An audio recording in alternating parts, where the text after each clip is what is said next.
শ্রীরামকৃষ্ণদেব এসেই তিনি সংসারীদের প্রতি বেশি করে নজর দিলেন। কেন? এদের সংখ্যা শুধু বেশি বলে নয়, মহাভারতে সংসারীদের বলা হচ্ছে যে এই যে আশ্রমটা, এটা হচ্ছে সব থেকে বড় আশ্রম।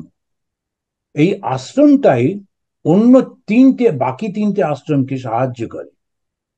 যারা ছাত্র, তারা সব সময় নির্ভর করে এই সংসারীরা, তার বাবা মা, কাকা কাকিমা, এরা তাদেরকে পড়তে সাহায্য করবে, তাদেরকে বড় হয়ে উঠতে সাহায্য করবে। এবারে যারা রিটায়ারমেন্ট নিলেন, তারাও কিন্তু নির্ভর করেন এই সংসারীদের ওপর, যাতে তারা ওদেরকে সাহায্য করবে। এই সংসারীরা ট্যাক্স দেন, এবং তার থেকে যে টাকাটা গভর্নমেন্ট পায়, সেই দিয়ে তারা আবার এই যে সমস্ত মানুষের কোনো কিছু নেই বা যাদের প্রয়োজন, এরকম সোশ্যাল সিকিউরিটি যেটা আমরা দেশে বলি, সেইগুলো সব দিচ্ছেন। শুধু তাই না, সন্ন্যাসী থেকে শুরু করে সবাই এই সংসারীদের উপরই নির্ভরশীল।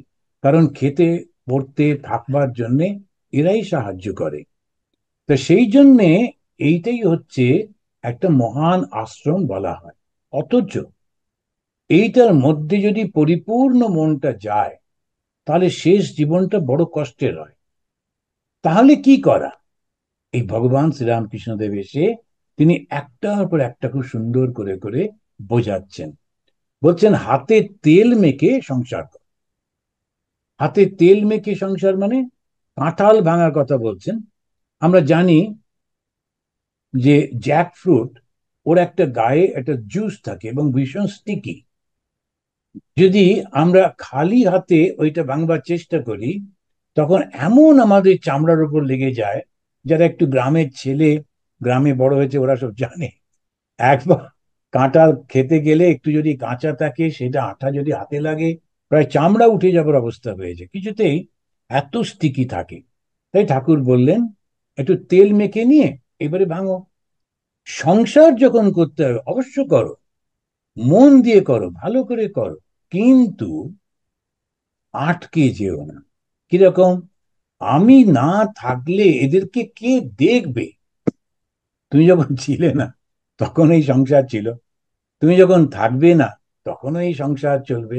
মাঝখানে কিছুদিন, শুধু এই হয়তো হার্ডলি 50 বছর, মনে হয় আমি না থাকলে এই জগৎ সংসারটাকে কে দেখবে। ওইটা ভুল হয়ে যাচ্ছে। আমাকে এটা ছাড়া আমি আর কিচ্ছু করতে পারবো না, অন্য কিছুর দিকে দরকার নেই, এইভাবে যখন আমরা দেখছি, আমরা ওখানেতে আটকে যাই। তাই ঠাকুর বললেন যে না, ওরকম করো না। তিনি অনেকগুলো সুন্দর সুন্দর উদাহরণ দিচ্ছেন। বলছেন, বাড়িতে যারা কাজ করে, সেই যে মেড সার্ভেন্ট থাকেন, তিনি ওই বাড়ির কর্তার ছেলে মেয়েকে উনি হেল্প করছেন, তাদেরকে, এবং নিজের ছেলে মেয়ের মতো তাদেরকে ভালোবাসেন, দেখাশুনো করেন, তাদের সঙ্গে খেলা করেন, তাদেরকে খাওয়ান, সব কিছু, এবং আমার আমার বলেন, আমার রাম, আমার শ্যাম ইত্যাদি। কিন্তু ও মনে মনে জানে, আমি এই বাড়িতে চাকরি করি, এরা এই বাবুর ছেলে মেয়ে। আমাকে যদি চাকরি থেকে সরিয়ে দেয়, আমি আমার গ্রামের বাড়িতে চলে যাব।